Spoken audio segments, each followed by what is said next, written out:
राम कृष्ण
तुम्ही संत माय बाप कृपावंत, तुम्ही संत माय बाप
तुम्ही संत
Ah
विठाला विठाला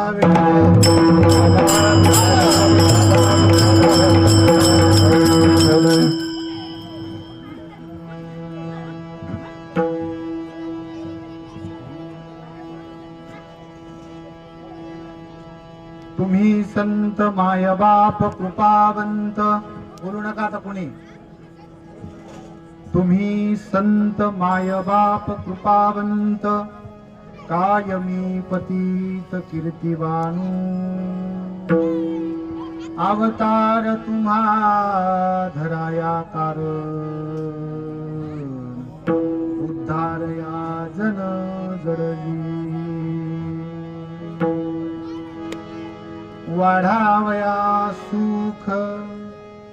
वाढावया सुख भक्ती भाव धर्म कुळाचार नाम विठोबाचे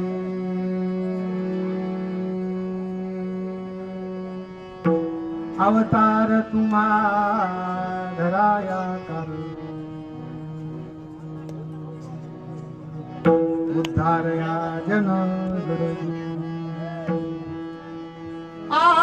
तुका म्हणे गुण चंदनाचे अंगी तुका म्हणे गुण चंदनाचे अंगी तैसे तुम्ही जगी संत जन अवतार तुम्हा धराया कार उद्धारया जन जड जीव विठ्ठला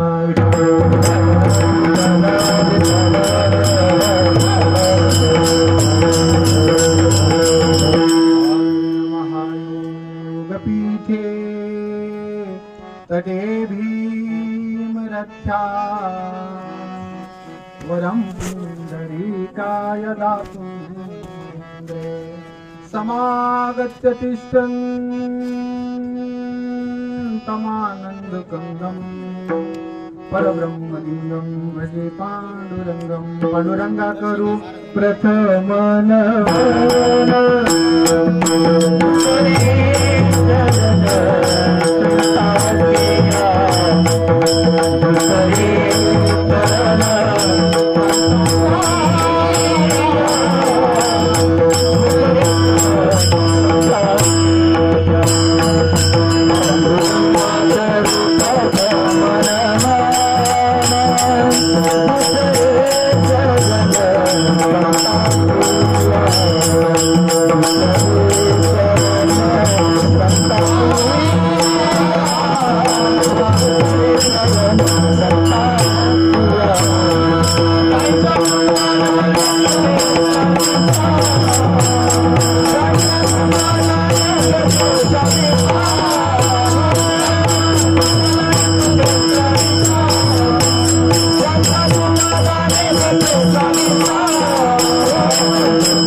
पांडुरंगा करू प्रथम नमन दुसरे चरण संतांची आस त्यांच्या कृपादाने कथेचा विस्तार बाबाजी सद्गुरु दास तुकार जयांचे केली स्मरण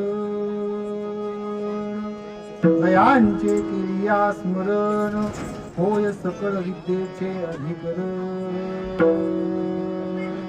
तेची वंदू श्री चरण श्री गुरुंचे ते नमस्कारुणी आता ओम नमो ज्ञानेश्वर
Oh,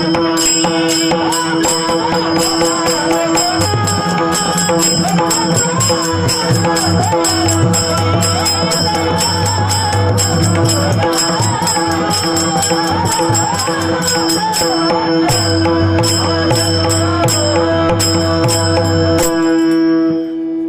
नमो ज्ञानेश्वरा, ओम नमो ज्ञानेश्वरा, करुणा करा दयाळा, तुमचा अनुग्रह लागलो, पावन झालो चराचरी. ब्रह्मानंदम परम सुखदम केवलम ज्ञानमूर्ती, द्वंद्वातीतं गगन सदृशम तत्त्वमस्यादिलक्ष्यम्, एकं नित्यं विमलमचलं सर्वधी साक्षीभूतं, भावातीतं त्रिगुणरहितं सद्गुरुं तं नमामि. ओम रक्तांग रक्तवर्ण पद्मनेत्र सुहास्य वदनं, कंठा टोपी च माला, दंड कमंडलुधर कट्यांकर रक्षक, त्रैगुण्यरहित त्रैलोक्यपालक विश्वनायक भक्तवत्सल, कलियुगे श्री स्वामी समर्थ अवतार धारक, पाहिमाम पाहिमाम पाहिमाम. तुम्ही संत मायबाप कृपावंत, तुम्ही संत मायबाप कृपावंत, कायमी पतित कीर्तिवानु, अवतार तुम्हा धराया कार, उद्धारया जन जड जीव. विठला विठला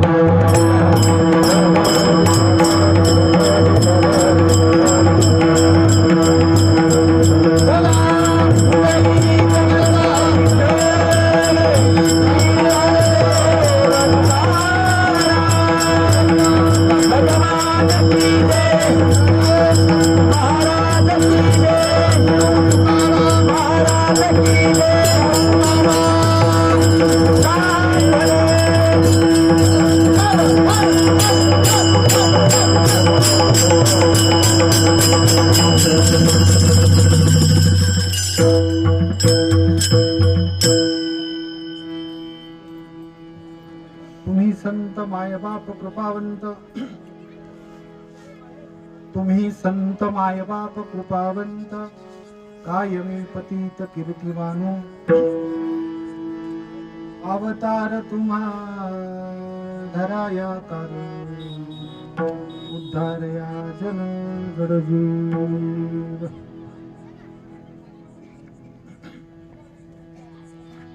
रुक्मिणी प्राण संजीवन, पंढरीश पांडुरंग परमात्म्याच्या असीम अगाध कृपेद्वारा मुक्त कैवल्य तेजोनिधी ज्ञानियांचे राजे साधकांचे मायबाप अनाथांची माय विश्वमाऊली श्री ज्ञानोबा आहे. जगाचा संसार सुखाचा करण्यासाठी ज्या साधून स्वतःच्या संसारावर तुळशीपत्र ठेवलं, जाळोनी संसार बैसोलो अंगणी, असे आमचे जगद्गुरु संत श्रेष्ठ देहुनिवासी श्री तुकोबाराय. वारकरी संप्रदायाचा प्रचार आणि प्रसार करण्याकरिता ज्यांनी महाराष्ट्रासह महाराष्ट्राच्या पलीकडे पंजाब राज्यापर्यंत मजल मारली, पंजाब राज्यातील घुमान या गावापर्यंत जाऊन वारकरी संप्रदायाचं स्थान पोहोचवलं. नवे नवे शीख धर्मीयांच्या गुरु ग्रंथ साहिब या ग्रंथामध्ये वारकरी संप्रदायाच्या अभंगांना ज्यांनी स्थान निर्माण करून दिलं ते नामदेव महाराज. एक यवन अंगावर 108 वेळा थुंकल्याच्या नंतर सुद्धा मनाची अविचल स्थिती ज्यांची राहते, असे शांतीचे सागर, रामायणाचे करते, रुक्मिणी स्वयंवराचे लेखक शांती ब्रह्म एकनाथ महाराज. कांदा मुळा भाजी अवघी विठाबाई माझी या अभंगाच्या माध्यमातून कर्मावर किती प्रेम करावं हा संदेश देणारे आमचे सावता महाराज. आम्ही वारीक वारीक करू हजामत बारीक बारीक या अभंगाच्या माध्यमातून आपल्या कर्मावर निष्ठा जोपासणारे संत सेनानावी महाराज, जिच्या गौऱ्या सुद्धा विठ्ठल विठ्ठल म्हणायच्या एवढा अधिकार वारकरी संप्रदायामध्ये जिचा होता, अशी आमची जनाबाई. वेशेच्या पोटीला जन्माला येऊन पांडुरंगाच्या चरणी आपलं जीवन समर्पित करणारी कान्होपात्रा. मुस्लिम समाजामध्ये जन्माला येणारे कबीर महाराज, लतीफ महाराज, मोमीन महाराज, नरहरी सोनार आदी करून वारकरी संप्रदायाने स्वीकारलेल्या सर्व संतांच्या चरणी लागून सेवेला प्रारंभ. विठाला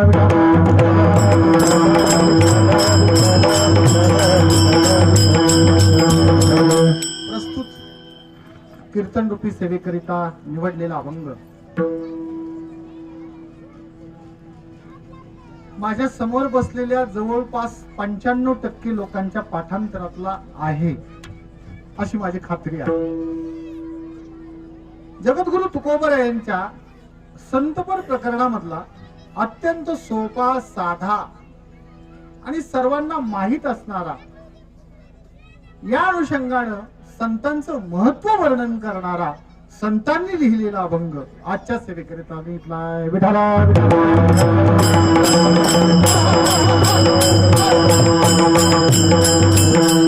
अभंग जगद्गुरु तुकोबर यांचा आहे. अभंग 4 चरणांचा आहे. अभंग सर्वांच्या पाठांतरातला आहे. अभंग घेण्याचं कारण असं आहे की आज 2 योग या ठिकाणी जुळून आलेले आहेत. 2 योग. पहिला योग आहे आपल्या पिंपळनेर या श्री गणेशाच्या वास्तव्याने, आशापूरक गणपती बाप्पाच्या वास्तव्याने पुनीत झालेली पिंपळनेर नगरी या गावामध्ये 2-4 दिवसापूर्वी एका फार मोठ्या साधूचं आगमन झालेलं आहे. त्यांचं नाव आहे बाळू मामा. विठाला सद्गुरु बाळू मामांच्या या आगमनाच्या निमित्तानं जो सप्ताह आयोजित केलेला आहे, त्या सप्ताहामधली माझी आजची 3री कीर्तन सेवा आहे. आपल्या गावचे सुपुत्र आणि ज्यांनी या पिंपळनेर नगरीमध्ये इंग्लिश स्कूलच्या माध्यमातून आपले फार मोठं वैभव निर्माण केलेलं आहे असे आमच्या राजस्थानी द्वारकादास मंत्री राजस्थानी महाविद्यालयाचे प्राध्यापक, माझे परम मित्र, माझे मार्गदर्शक श्री हरिभक्तीपरायण आमचे सुरेशजी सावंत यांच्या माध्यमातून माझ्याकडे आलेली सेवा. विठाला सर्वसामान्य कुटुंबामधून आलेला हा मुलगा जिद्द, चिकाटी आणि सचोटी याच्या जोरावर एक चांगल्या प्रकारचं इथं प्रस्त उभा केलेला आहे. इंग्लिश स्कूलला आता भेट दिली सरांच्या. पिंपळनेर हे तसं नातेवाईकांचं गाव आहे, सोयऱ्याधाऱ्यांचं गाव आहे. म्हणजे नेहमी येणं जाणं या गावामध्ये होतं. मी तुम्हाला सांगितलं सुरुवातीला की आजचा हा योग जो आहे, हा 2 प्रकारचे योग आलेले आहेत. जिथं योग येतो ना तिथं मराठीमध्ये शब्द आहे बघा, प्रयाग. आणि म्हणून प्रयाग क्षेत्र आपण म्हणतो. जिथं योग असतो तिथं प्रयाग असतो. मला असं वाटतंय गड्या, आजचा हा योग म्हणजे या ठिकाणी जमलेला हा प्रयाग आहे. विठाला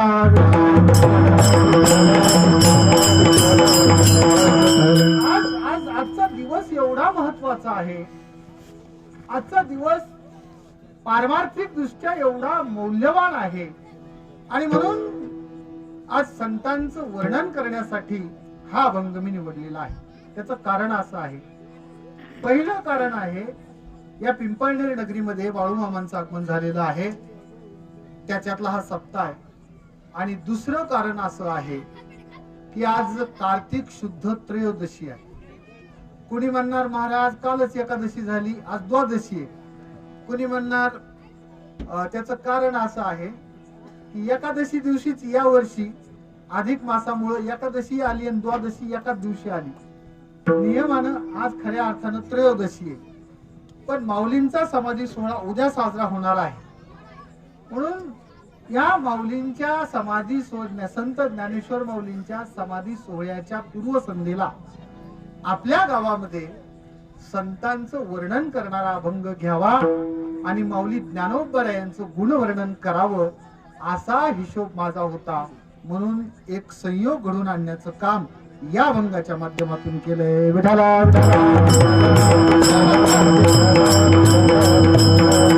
खऱ्या अर्थानं आजच त्रयोदशी आहे. आजच संत ज्ञानेश्वर माऊलींचा समाधी सोहळा व्हायला पाहिजे, पण कॅलेंडर मधल्या काही तिथी, बरेच कॅलेंडर वेगवेगळे आहेत. द्वादशी ही काल झाली, खऱ्या अर्थानं आज त्रयोदशी आहे, पण समाधी सोहळा उद्या आहे. असो, त्या अनुषंगाने घेतलेला अभंग हा संतांचं महत्व वर्णन करणारा अभंग आहे. मी खरंच भाग्यवान आहे. या लॉकडाऊनच्या नंतर मला वाटतंय अंगामध्ये काय संचार झाला, म्हणजे हे की नाही, कधी लय दिवस उपाशी असावा माणूस मग खायला मिळावं. बंडू महाराज काय झालंय, कीर्तनच नाही ते. फुकट घ्या म्हणतो, पण काय लोक म्हणजे वस्तुस्थिती अशी काय होते या लॉकडाऊन मध्ये, दररोज कीर्तन असतं ते झोपच आहे ना, कर्मच जातात, सवय लागली. आणि त्याच्यामुळे लॉकडाऊन मधलं पहिलं दुसरं कीर्तन आहे, एक मध्ये झालं होतं. एवढा मोठा समाज आहे, छान कार्यक्रम आहे, छान नियोजन आहे. कार्यक्रम उघड्यावर जरी असला तरी वाटत नाही कार्यक्रम उघड्यावर आहे. साऊंड सिस्टीम चांगली आहे, पुढे माणसं शिस्तीमध्ये बसलेले आहेत. अनेक गावावरून बाळू महाराजांचे भक्त आलेले आहेत. सर्वप्रथम बाळू महाराजांच्या चरणी नतमस्तक होतो आणि माझ्या विषयाकडे वळतो. विठाला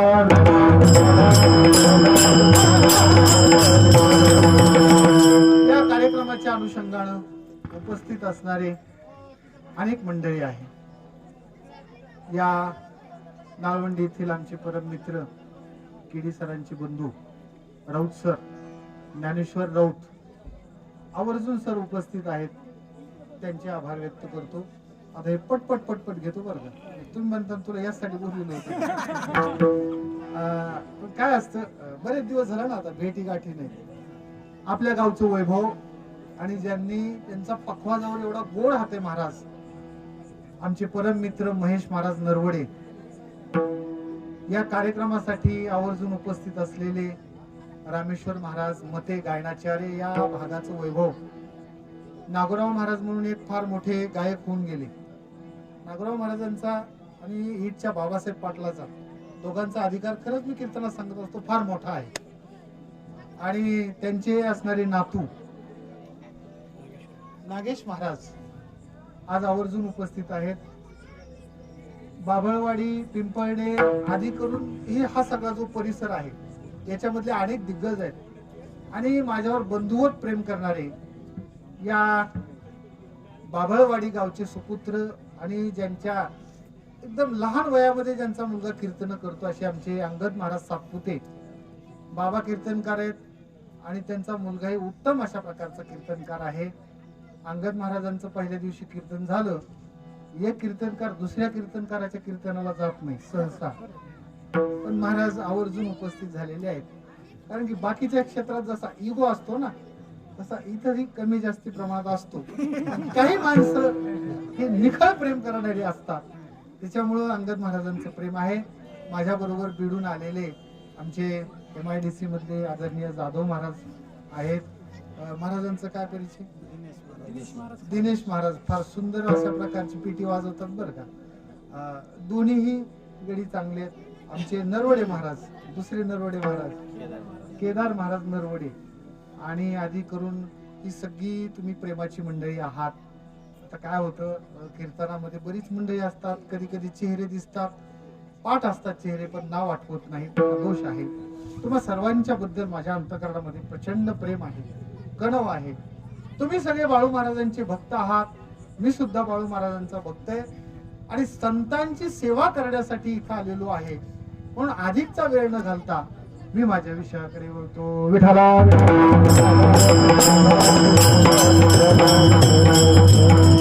मी तुम्हाला सांगितलं की काय असतं, जसा प्रसंग आहे ना त्या पद्धतीनं बोलावं लागतं. पण आजचा दिवस जो आहे हा प्रसंगाला जर अनुसरून जर म्हटलं तर आज अत्यंत महत्वाचा दिवस आहे. आणि म्हणून संत ज्ञानेश्वर वयाच्या 16व्या वर्षी ज्यांनी ज्ञानेश्वरी लिहिली आणि 22व्या वर्षी या जगाचा निरोप घेतला महाराज.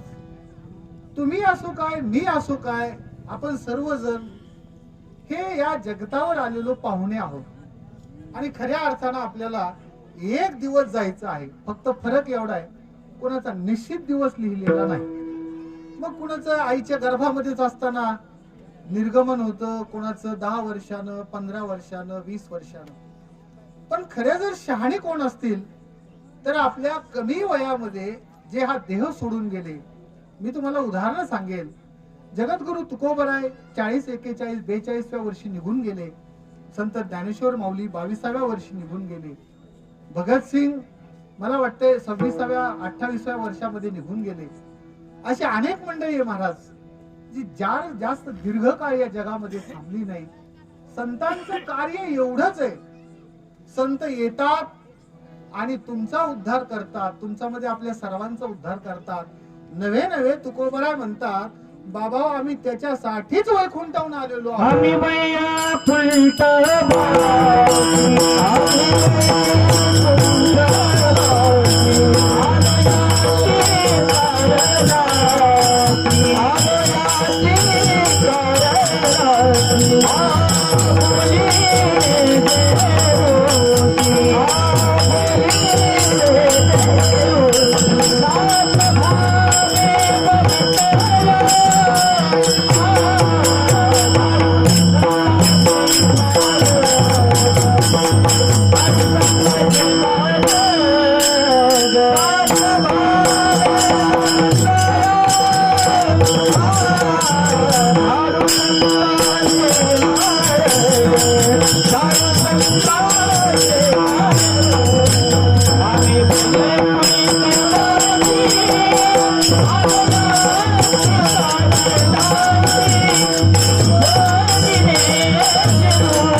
माझ्या जवळच बसले पण हे असं विसरून जाते. हे आमचे बंधू महाराज फार उत्कृष्ट अशा प्रकारचा मृदंग वाजवतात, फार गोड अशा प्रकारचा आहे आणि स्वभाव सुद्धा तेवढाच गोड आहे. असो, मी सांगत होतो तुम्हाला संतांचं येण्याचं कारण काय आहे. जगद्गुरु तुकोबराय यांच्या शब्दामध्ये तुकोबराय म्हणतात, आम्ही वैकुंठ वासी आलो याची कारणासी, बोलिले जे ऋषी साच भावे वर्ताया, झाडू संताचे मार्ग आडराने भरले जग, उच्चिष्टाचा भाग शेष उरला तो शिव, अर्थे लोपली पुराणे नाश केला शब्द ज्ञाने, विषय लोभी म्हणे साधने बुडविले, पिटू भक्तीचा डांगोरा गळी काळासी दरारा, तुका म्हणे करा जे जे कार आनंदे विठाला विठाला.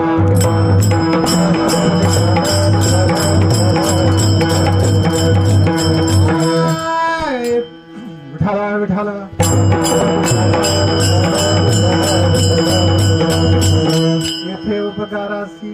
येथे उपकारासाठी आले घरजा वैकुंठी. मला संतांची ही सगळी प्रमाण आहेत. आम्ही कशासाठी येतो? तुमच्यावर उपकार करण्यासाठी. बरं काय उपकार करता तुम्ही? आम्हाला काही घर तुम्ही बांधून दिले घरकुल योजनेमध्ये, आम्हाला काही जमिनी दिल्या, आम्हाला काही पैसा अडका दिला, आम्हाला काही त्या मोदी सारखं त्या बँकेमध्ये काही पैसे टाकले, आम्हाला काही जनधन योजना लागू केली. आमच्यावर उपकार केला म्हणजे तुम्ही नेमकं काय केलं याचंच या अभंगामध्ये दिग्दर्शन करतात. विठाला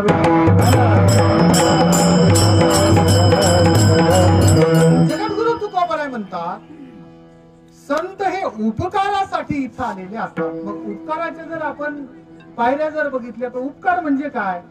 प्रापंचिक लोकांचा दृष्टिकोन उपकाराबद्दल वेगळा आहे, साधकांचा दृष्टिकोन उपकाराबद्दल निश्चितच वेगळा आहे. का हो? एखाद्याने जर मदत केली तर त्याला लोक उपकार म्हणतात. संतांनी आम्हाला जगण्यासाठी जी ऊर्जा दिली किंवा आम्हाला सांगितलं की बाबा तुम्ही कोण आहेत, कशासाठी इथं आलात, किती दिवस जगणार आहेत आणि काय करणार आहेत, या 4 गोष्टीची ज्यांनी ओळख करून दिली त्याला खऱ्या अर्थानं पारमार्थामध्ये उपकार म्हणतात. विठाला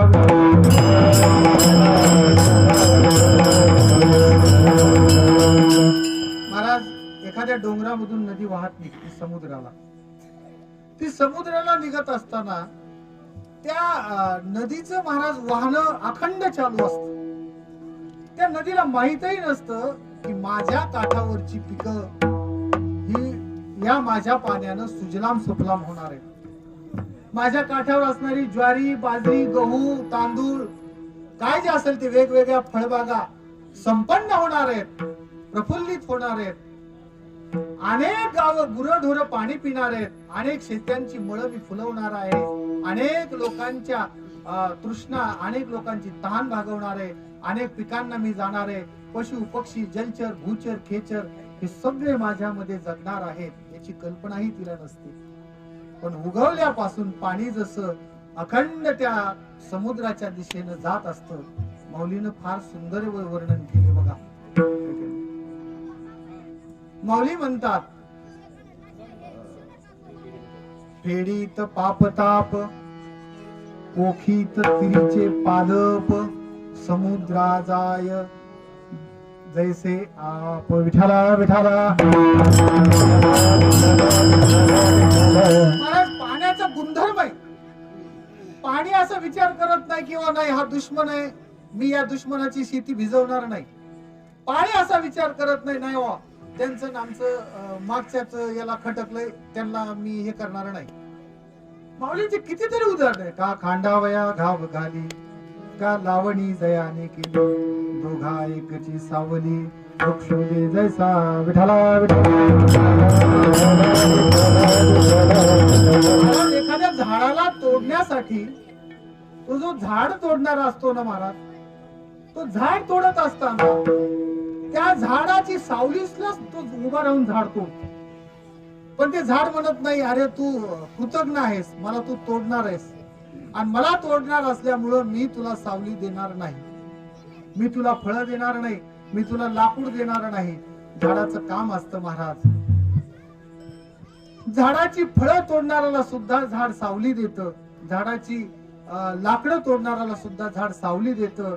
झाडाच्या खाली येणारा मग तो कृतज्ञ असो, कृतज्ञ असो, चांगला असो, वाईट असो, चोर असो, सज्जन असो, दुर्जन असो, आपल्या गावचा असो, परगावचा असो, स्त्री असो, पुरुष असो, अमक्या जातीचा असो, तमक्या जातीचा असो, सगळ्यांना महाराज झाड ना काय करतं, उपकार करतं, सावली देतं, फळं मुळं देतं. आणि दुर्दैवानं माणूस काय करतो, त्या झाडाखाली थांबतो, त्या झाडाची फळं खातो, त्या झाडाखाली वाटलंच वाम कुक्षी घेतो आणि झोप झाल्याच्या नंतर पुन्हा ते झाड तोडून टाकतो. विठाला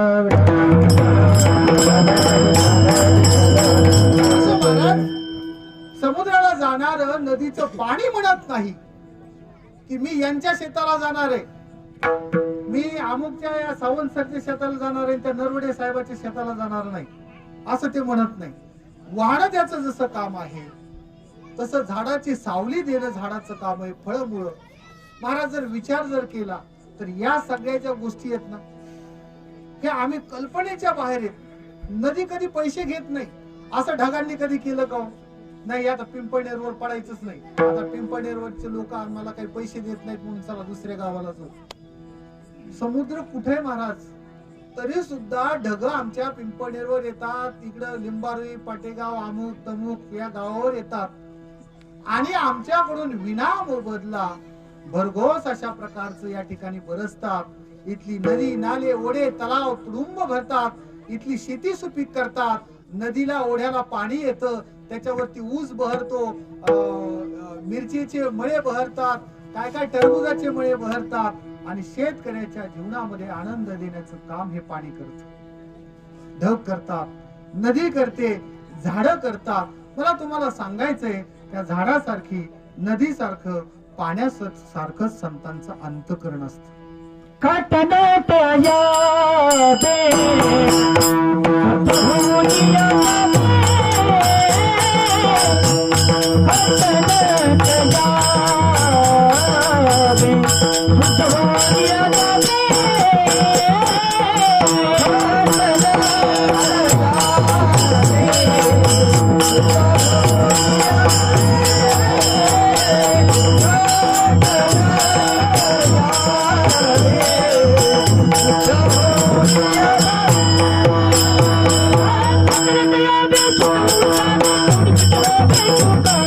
you.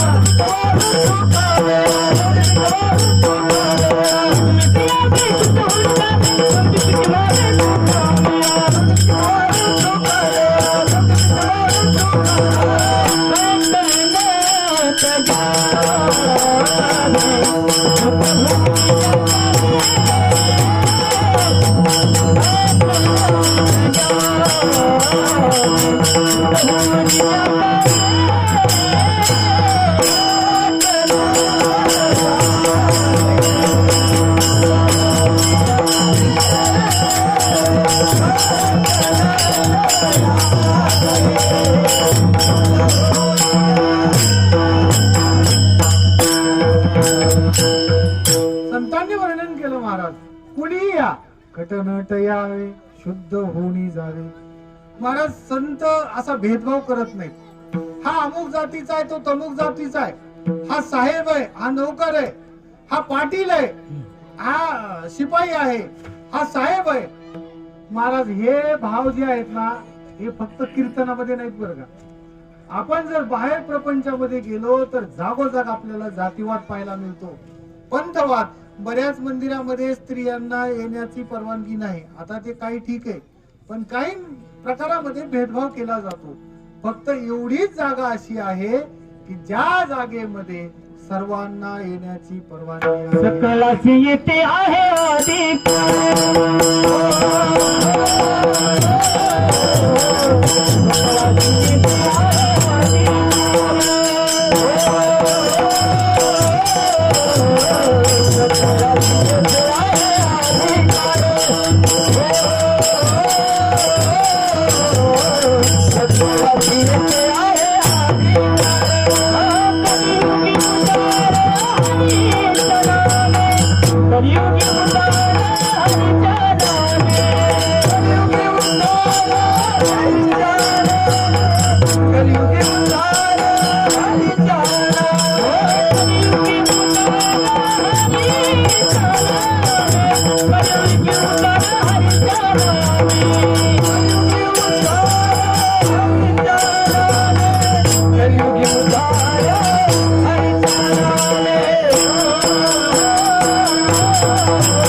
जगद्गुरु तुकोबराय म्हणतात, सकळांसी येथे आहे अधिकार, कलियुगी उद्धार हरीच्या नामे.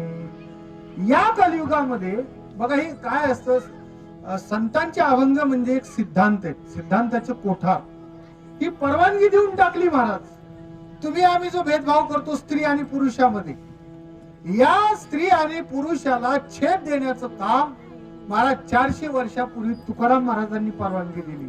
सकळांसी येथे आहे अधिकार, कलियुगी उद्धार हरीच्या नामे.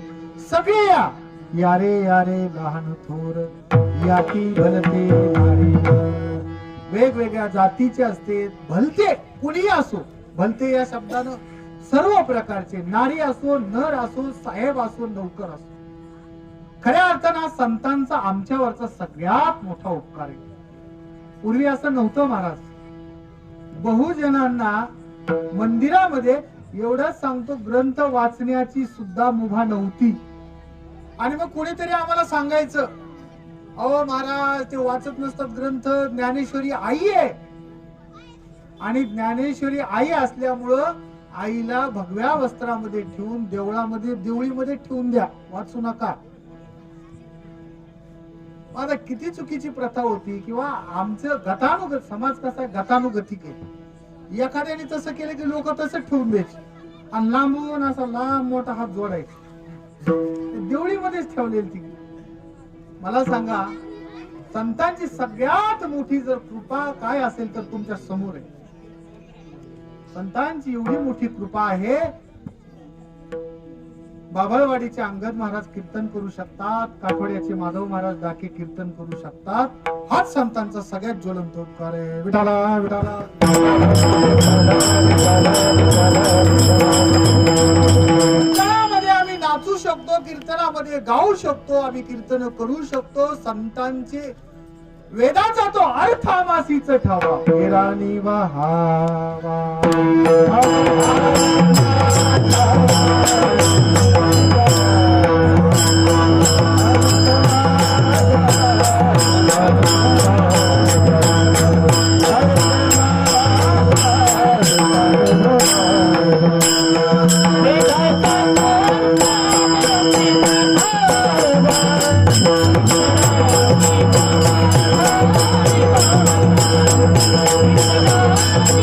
Bye.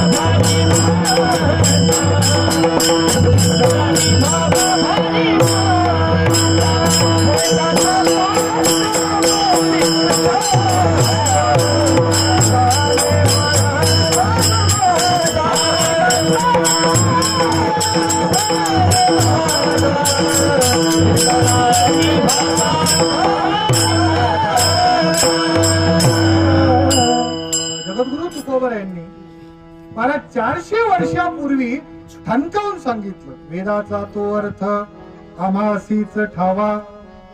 आमासी म्हणले असते तर थोडं आपण समजू शकलो असतो, पण आमासीच या बोलण्यामध्ये महाराज सकारात्मकता आहे. आम्हालाच माहिती आहे म्हणजे याच्यामधून दुसऱ्यांना वगळून टाकलं. एखादी गोष्ट मला माहिती अंगत महाराज इथपर्यंत ठीक आहे, पण मलाच माहिती याचा अर्थ असा होतो की तुम्हाला माहित नाही. मग तुम्हाला मध्ये कोण आले, इयर, आणि मग इयरामध्ये बघा बाकीचे सगळेच आले. म्हणजे अहंकारी वेद पठन करणारे आले, वेदाच्या नावावर व्यवसाय करणारे आले, वेदाच्या अनुषंगाने यज्ञ याग करणारे आले, वेदाच्या अनुषंगाने त्या वेदाचा जेवढा काही उपयोग केला त्या सगळ्यांना फटकारण्याचं काम जर कोणी केलं असेल तर त्यांचं नाव आहे जगद्गुरु तुकोबराय. विठाला विठाला.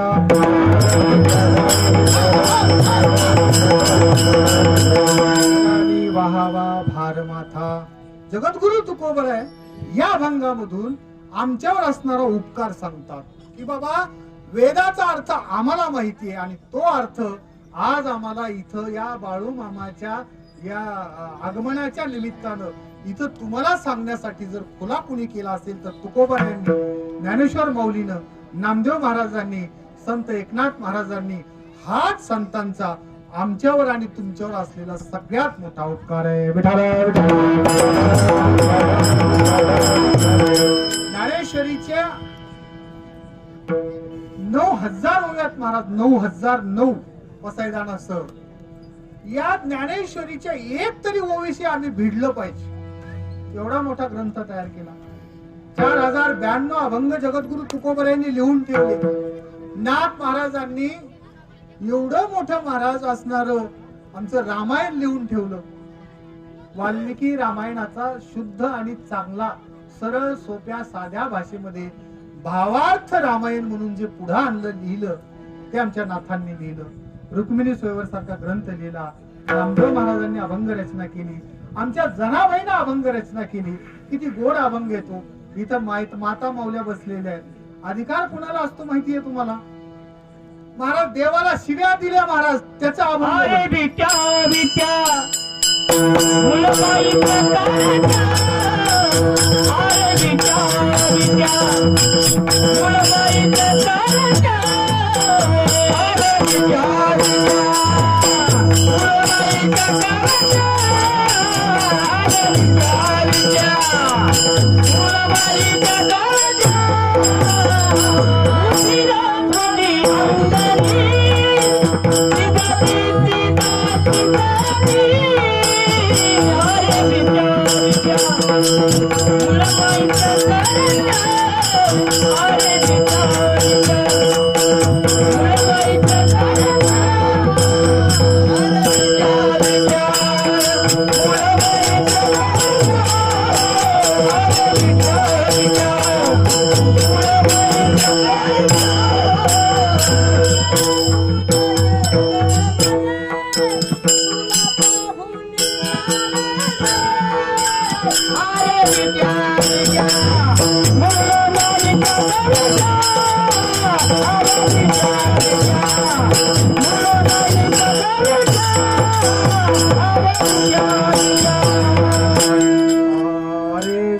विठ्या मूळ मायेच्या कारट्या तुझी.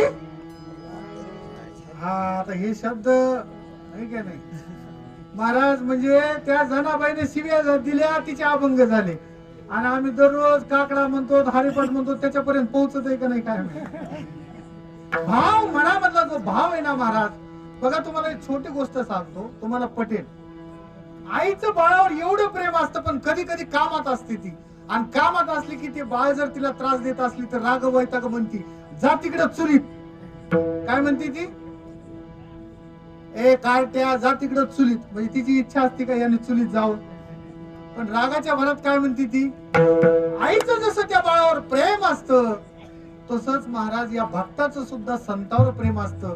आणि म्हणून भांडणं कोणामध्ये होतात माहिती का? जे जास्त जवळचे आहेत का त्यांच्यामध्ये भांडणं होतात. आता माझे भांडण तिकडे त्या बिल क्लिंटनशी त्यांच्याशी व्हायचा काही संबंधच नाही. नरेंद्र मोदीशी माझं भांडण व्हायचा काही संबंधच नाही. ते ओळखीतच नाही मला तर काय प्रश्न. ते दररोजचं माझं बंडूचं भांडण होईल, अंगद महाराजाचं भांडण होईल का? प्रेमाचे संबंध जिथे येतात ना महाराज, देवाचे आणि संतांचे प्रेमाचे संबंध होते. एवढे संबंध की त्या प्रेमापटी आपण काय बोलतोय कधी आपल्याला मेळ लागत नाही. आणि ती जनाबाई गौऱ्या वेचताना जर त्या देवानं मनासारखं नाही केलं, दळण दळण्याचा महाराज काम तो देव करायचा. लोकांनी त्या जनाबाईवर आक्षेप घेतला, अगं जणी त्या देवाची शाल तुझ्या घरी कस काय निघली? ती म्हणली हा रात्री आला होता, सकाळी पहाटे आला, मला दळू लागला आणि जाताना तो विसरून गेला. हा विसर बोळाय. लोकांनी आक्षेप घेतला, नाही नाही तू खोटं बोलतीयस, जे काय बोलायचे ते बोलले. पण महाराज भक्त त्यांच्या अंतर्भक्तीला कधी विसरत नसतात. जे होईल ते होईल. पांडुरंगाला दर्शन द्यावं लागलं. पंढरपूरच्या मूर्तीमधला पांडुरंग तिथं दिसला नाही. पांडुरंगाला साक्षात उभा करण्याची ताकद संतांमध्ये आहे. म्हणून जात्याच्या मुकी गालिते ग मोठ्या प्रेमाने, जात्याच्या मुकी गालिते ग मोठ्या प्रेमाने, आ तुझ्या कृपेने मला विठला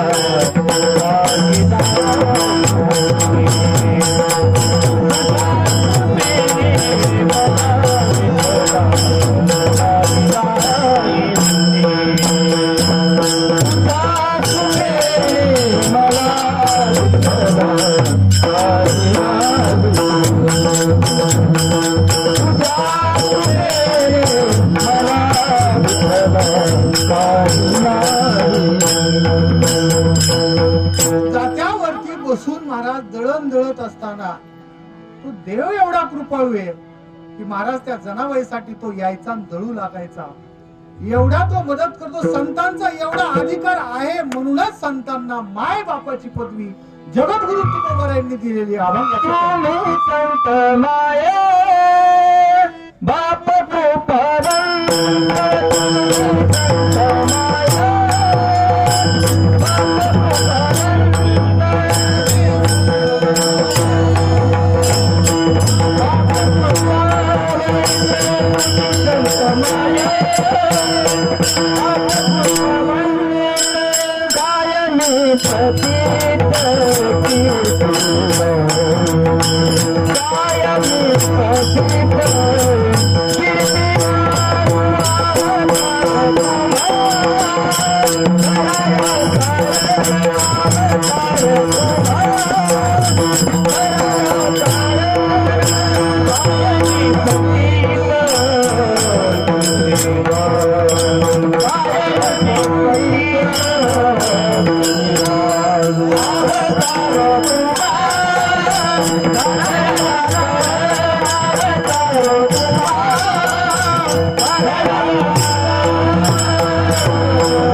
संत माय बाप कृपावंत, कायमी पतित कीर्तिवान.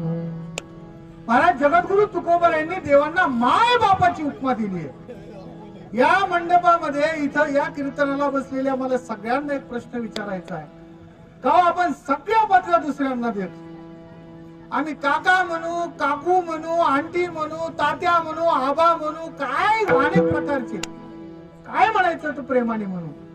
पण दोन शब्द आम्ही शक्यतो दुसऱ्यासाठी उच्चारत नाहीये. कुणी कुणाला माय म्हणत नाही. त्या बाईचा तेवढा अधिकार असल्याशिवाय कुणी कुणाला माय म्हणत नाही. आणि बाप म्हणण्याचा तर प्रश्नच येत नाही. विठाला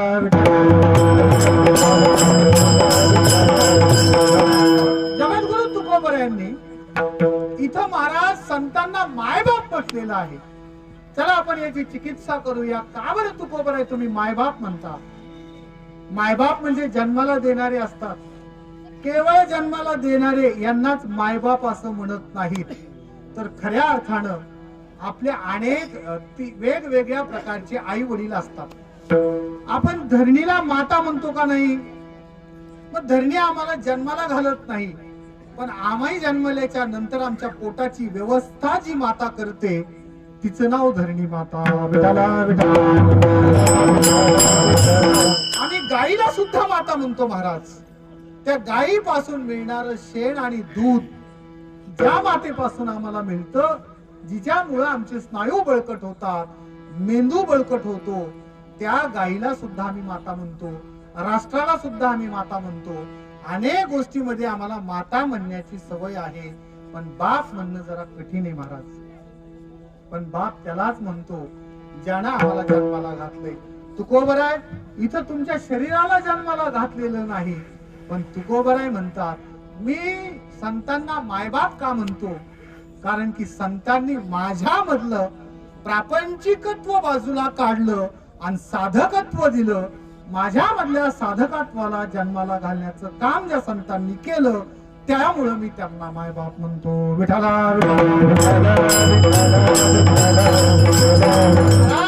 अशी अनेक उदाहरण आहेत. वाल्या नावाचा एक कुळी, वाल्या कुळी नावाचा तुम्हा सर्वांना परिचित असेल, अनेक वेळेला तुम्ही ऐकलेला आहे. एक कोळी समाजामधला वाल्या होता. बऱ्याच वेळेस माणसाकडे काही नसलं की लोक आदरार्थी बोलत नाही. जसं तुकाराम महाराजांची संपत्ती गेली की तुकाराम महाराजाला तुक्या म्हणू लागले लोक. अगोदर तुकाराम पाटील म्हणायचे. असं प्रपंचामध्ये होतं. ज्याच्याकडे काही नसतं ना त्याला कोणी विचारित नाही.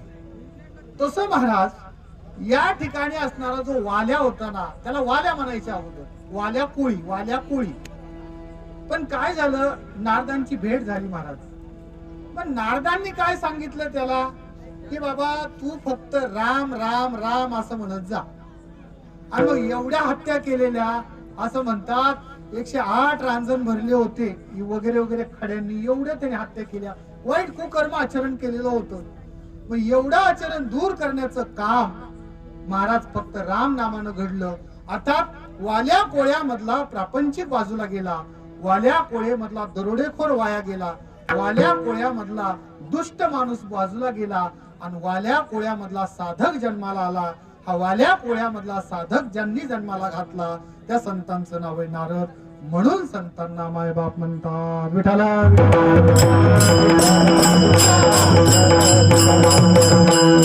संत मायबाप कृपावंत.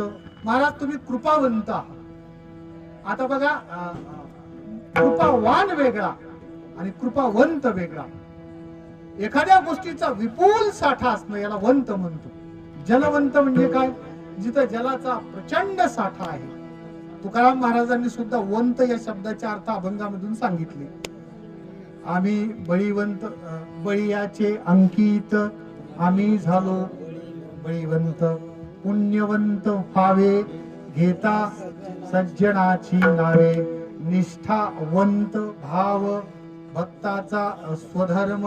असं वंत म्हणजे काय, एखाद्या गोष्टीनं परिपूर्ण असणारा जो आहे त्याला वंत म्हणतात.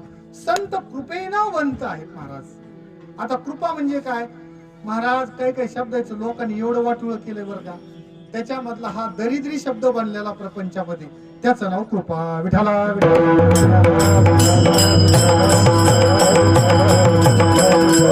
काय म्हणतील कुणाला. एक दारुड्या दुसऱ्या दारुड्याला म्हणला, अहो महाराज हे की नाही, मला काही बी करा आणि माझ्यावर एक 50 रुपये बाटली, किती किंमत आहे आता बाटली, 50, 200, 100 रुपये मला द्या, माझ्यावर कृपा करा बाबा. काय म्हणतो तो, माझ्यावर काय करा, कृपा करा. म्हणजे हा कृपा शब्द एवढा मोठा आहे, हा फक्त संतांच्याच मुखामध्ये शोभतो. तो एक दारुड्या म्हणतो आमच्यावर काय करा, कृपा करा बाबा, 100 रुपये आम्हाला द्या. त्या कृपा शब्दाचं वाटोळ आहे का चांगलं. बरं, आता दुसरा शब्द तुम्हाला शब्दाचे कसे माणसं आहे. कल्याण नावाचा एक शब्द आहे बघा. पारमार्थिक भाषेमध्ये कल्याण शब्द अशा अर्थाला आहे परिच्छिन्न जीव. म्हणजे आता थोडक्यामध्ये जीव आणि ब्रह्म, जीव शिवाचं ऐक्यीकरण होणं याला कल्याण होणं असं म्हणतो. अर्थात ब्रह्मस्थिती प्राप्त होणं याला कल्याण म्हणतात. कल्याण हा शब्द फार मोठा आहे. तुम्ही कल्याण मासिक वगैरे ऐकला असेल. एवढा मोठा आहे की फार मोठा आहे. पण लोक म्हणतात माधव महाराज त्यांचं काय आता कल्याण झालं, त्यांची दोन्ही पोरं नोकऱ्याला लागले, त्यांच्या बोरला पाणी लागलं, त्यांच्या हिरत काय उन्हाळ्यात बी आटतच नाही, आता त्यांचं लयच कल्याण झालंय. आणि कांदे तर असे विचारूच नका, टरबूज तर एवढे झालेत विचारूच नका, त्यांचं एवढं कल्याण झाले महाराज. अरे काय बोलतात तुम्ही? कल्याण हा शब्द या अर्थाने नाही, पण प्रपंचामध्ये कल्याण हा शब्दाची जशी वाईट अवस्था आहे, कृपा या शब्दाची वाईट अवस्था आहे. कृपा हा शब्द फार मोठा आहे महाराज. संतांची कृपा व्हावी लागते. कृपा होणं वेगळं आणि एखाद्या कोण घेणं. मग कृपा होण्यासाठी संतांकडे आम्हाला जावं लागतं. भगवान श्रीकृष्णानं सांगितलंय भगवद्गीतेच्या 4थ्या अध्यायामध्ये, तद्विद्धी प्रणिपातेन परिप्रश्नेन सेवया उपदेक्षन्ति ते ज्ञानम ज्ञानेन तत्त्वदर्शिनः. विठ्ठला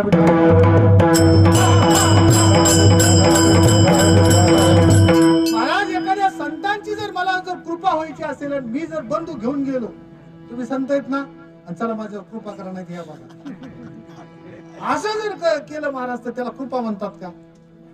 ते संत त्याच्यावर कृपा करणार नाहीत, त्याला शाप देतील आणि त्याचं अकल्याण होईल, तो नरकाच्या गतीला जाईल. विठाला संतांची फार मोठी कृपा आहे महाराज. तुम्ही आम्ही जे जगतोय ना, केवळ संतांच्या कृपेमुळेच जगतोय. संतांचे आशीर्वाद आमच्या डोक्यावर आहेत, म्हणूनच या पिंपळनेर नगरीमध्ये महाराज हा कार्यक्रम होतोय. बाळू मामाचं कुठं बेळगाव म्हणजे कर्नाटक राज्यामध्ये बेळगाव आहे आणि त्या बेळगाव मध्ये एक छोटस खेड आहे आणि तिथले बाळू महाराज पिंपळनेरकरांवर जर कृपा करायला जर येत असतील तर त्यांची कृपा आम्ही स्वीकारायला पाहिजे. आज त्यांची सेवा केली पाहिजे. ही संतांची कृपा आहे. संतांना गाव नसतं, संतांना जिल्हा नसतो, पण ज्या ठिकाणी संत जन्माला आले, अर्थात बाळू मामाचा सगळा परिचय तुम्हा सर्वांना माहिती आहे. छोटस एक ते बेळगाव जिल्ह्यातलं गाव, तिथून प्रपंच काही झाला नाही, पत्नीनं सांगितलेलं ऐकलं नाही, गर्भपात झाला, घराचा त्याग केला आणि बाळू मामा एक शेळ्या घेऊन फिरू लागले. मुळे नावाचे एक गृहस्थ त्यांच्या जीवनामध्ये आले, त्यांचा संपर्क झाला आणि गुरुच्या संगतीनं बघा जीवनाचं कसं सोनं होत असतं. परिसाच्या संगतीमध्ये जर लोखंड गेलं तर त्याला असं वाट बघायची गरज नाही. जसं आम्हाला एखादी योजना मिळताना 2-2, 3-3 महिने वाट बघावी लागते. अगोदर फक्त भूमिका सोडली जाते, अमुक अमुक आता लाल्याचं येणार आहे, अर्धे आम्ही तिथं खुश होतो, पुन्हा गारपिटीचं येणार आहे, पुन्हा अमुख्याचं येणार आहे आणि ते वस्तुस्थिती त्याला 5-6 महिने लागतात. संतांच्या संगतीमध्ये गेलेला जीव महाराज लोहाचे कणक होय, हे सामर्थ्य परिसीच आहे, कामृत ही जीवितला आहे, अमृत सिद्धी. विठाला विठाला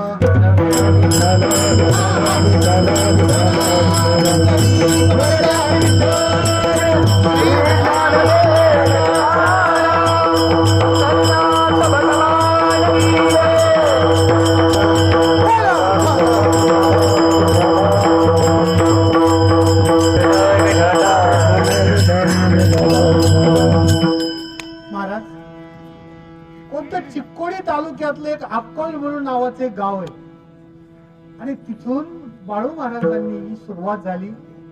आज फार आनंद वाटतो. महाराष्ट्राच्या कानाकोपऱ्यापर्यंत सद्गुरू बाळू महाराज जातात. लोकांचं भाग्य आहे. मला भगवान नरवडे महाराज शेतावाले मालक म्हटले, खरंच म्हणले माझं महाराज माझं भाग्य आहे. इतके दिवस झालं आजूबाजूच्या गावांनी हा रथ जायचा, मेंढ्या जायच्या, काय माझं कोणत्या जन्माचं पुण्य फळाला आलं आणि बाळू मामा सद्गुरू बाळू मामा माझ्या शेतामध्ये आले. महाराज संत कोणावर कृपा करतील सांगता येत नाही. नाथ महाराजांच्या घरी एक पोळ्या खाण्यासाठी एक मुलगा राहिला होता. पोळ्या फक्त खायला, याचं नाव गावबा. आणि आईनं त्याला सोडलं होतं की काय नाही हे पोळ्या मागत आहे म्हणून तिथं नाथांच्या दारात सोडलं. संतांची कृपा कशी असते बघा. दररोज त्यांनी काय करायचं, नाथांची सेवा करायची, अंथरून टाकायचं. नाथ रामायण सांगायला लागले की रामायणाचा ग्रंथ उघडून द्यायचा, झाडलोट करायची, देवपूजेसाठी पाणी आणून द्यायचं, फळं आणून द्यायचे वगैरे वगैरे.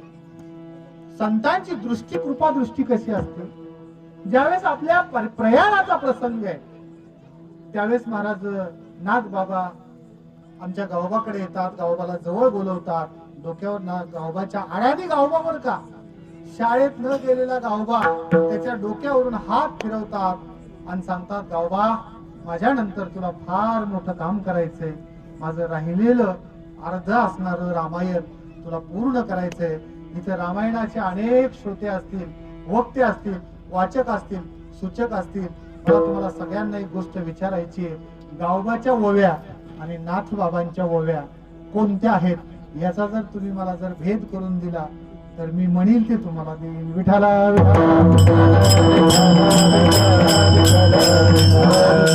संतांची कृपा कोणावर होईल कधी होईल काही सांगता येत नाही, म्हणून संत मायबापाच्या स्वरूपात आहे. तुम्ही संत मायबाप कृपावंत कायमी पतित कीर्ती वाणू.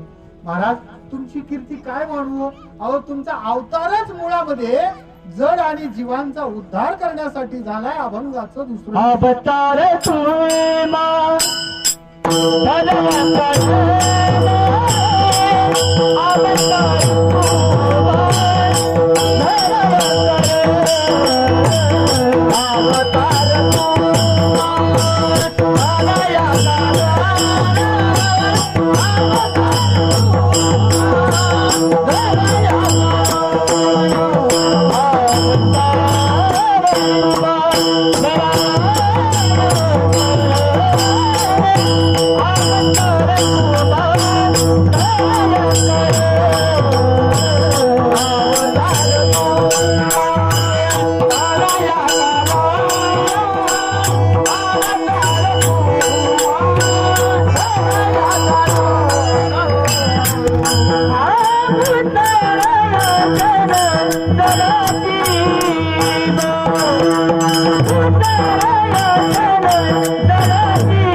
अवतार म्हणजे खाली येणे बर का. याच्यासाठी एक धातू आहे त्रुतरती म्हणजे तरणे आणि अवतरती अव नावाचा एक उपसर्ग लागलेला आहे.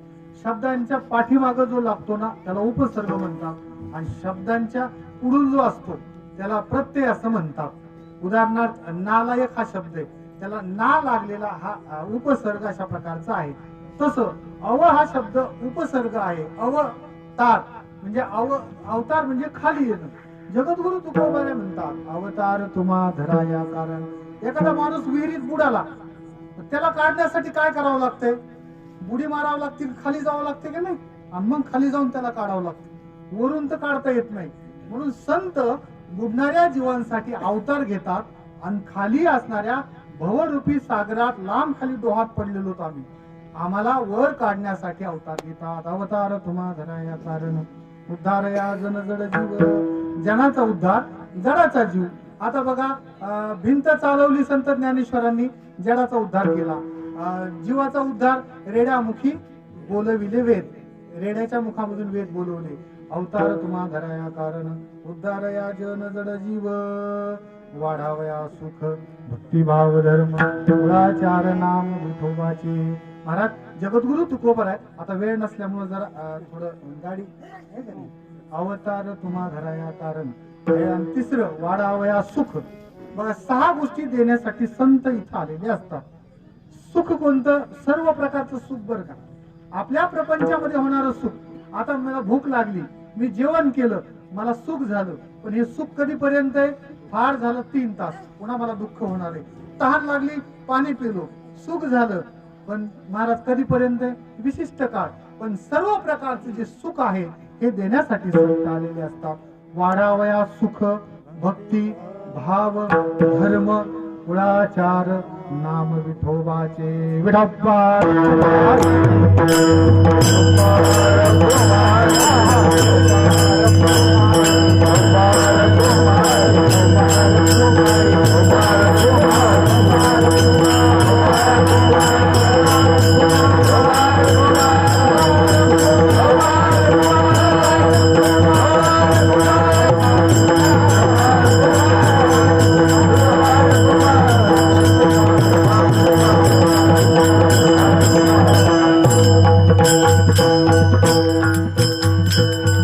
जगद्गुरु तुकोबराय शेवटच्या चरणामध्ये चंदनाचा गुण चंदनाचे अंगी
तुका म्हणे गुण चंदनाचे अंगी तैसे तुम्ही जगी संत जन. महाराज, जगद्गुरु तुकोबरायांनी संतांचं वर्णन करत असताना एक फार मोठा दृष्टांत दिलेला आहे. तुकोबराय म्हणतात, संत कशासारखे आहेत? लिपो कमी करा आता. संत कशासारखे आहेत? तर संत हे चंदनासारखे आहेत महाराज. लोखंडाच्या कुऱ्हाडीनं विचार केला की मी चंदनाच्या झाडाला ठेवणारच नाही, एक घाव आणि दोन तुकडे म्हणून एक जणांनी कुऱ्हाड घेतली महाराज, चंदनाच्या झाडावर अशी जोरात आघात केला. पण त्या कुऱ्हाडीच्या टोकाला, त्या आणीदार टोकाला सुद्धा महाराज सुगंध देण्याचं जे काम करते तिचं नाव चंदन आहे महाराज. आणि म्हणून वाईट असो किंवा चांगला असो, शिव्या जरी दिल्या तरी संत त्याच्यावर कृपाच करतात. कुणाचंही वाईट जे लेखत नाही त्यांना संत म्हणतात. हाच दृष्टांत जगद्गुरु तुकोबरायांनी संतांचं महात्म्य वर्णन करण्यासाठी दिला. तुकोबराय म्हणतात, तुका म्हणी गुण चंदनाचे अंगी, ऐसे तुम्ही जगी संत जन. तशा प्रकारचे संत जन हो तुम्ही या जगामध्ये येऊन अनेकांना, जसं चंदनाने व्यापिल्या बोरी, चंदनाच्या आजूबाजूच्या काटेरी बोरी जरी असल्या ना महाराज त्याला सुगंध येतो, तसं वाईट माणसं सुद्धा चांगल्याच्या सज्जनांच्या संतांच्या संगतीमध्ये ही चांगली होत असतात. असो, यथामती यथा चिंतन 2 तासामध्ये करण्याचा प्रयत्न केला. आज पिंपळनेर या गावामध्ये मला वाटते 8-9 महिन्याच्या नंतर एवढा मोठा हा समाज या ठिकाणी जमा होतोय. तुम्हा सर्व बाळूमामांच्या भक्तांच्या चरणी लागतो, कारण की संतांचं वचन आहे, मज दास करी त्यांचा, हे की नाही, हरीच्या दासाच्या दासाचा, हे की नाही. आणि म्हणून बाळूमामांच्या चरणी, तुम्हा सर्व सद्भक्तांच्या चरणी झालेली सेवा अर्पण करतो.